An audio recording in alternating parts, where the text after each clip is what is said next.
প্রত্যেকের সন্তানেরই এটা জানা উচিত যে বড় হলে আমার আমার পরিবারের যত্ন নিতে হবে।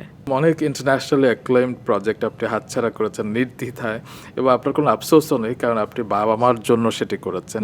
আপনি বাবা মার পাশে থাকতে চেয়েছেন। এটি কিন্তু অনেক বড় বিষয়, কারণ বাবা মার জন্য যারা করে তারা হয়তো এর থেকে বড় আসলে কিছু তো হতে পারে না। সেটি আপনি করেছেন, আপনি লোভ সংবরণ করেছেন।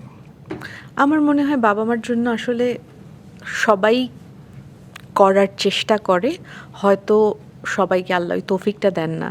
আমি অনেক বিদেশে থাকে এমন মানুষের কথা বলতে পারি যারা শুধু যে রেমিটেন্স যোদ্ধা তা না, অনেক ভালো কাজও যারা করেন।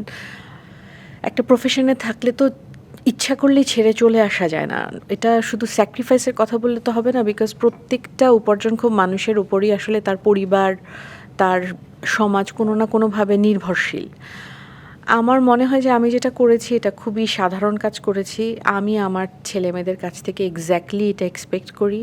আমি আমার চারপাশে যারা আছে তারা তাদের বাবা মার জন্য এটা করবে এটাও এক্সপেক্ট করি। আমার মনে হয় না যে আমি এক্সট্রাঅর্ডিনারি কিছু করেছি, এবং আমার মনে হয় প্রত্যেকটা বাবা মারই এটা এক্সপেকটেশন থাকা উচিত তার সন্তানদের কাছ থেকে, এবং প্রত্যেকের সন্তানেরই এটা জানা উচিত যে বড় হলে আমার আমার পরিবারের যত্ন নিতে হবে।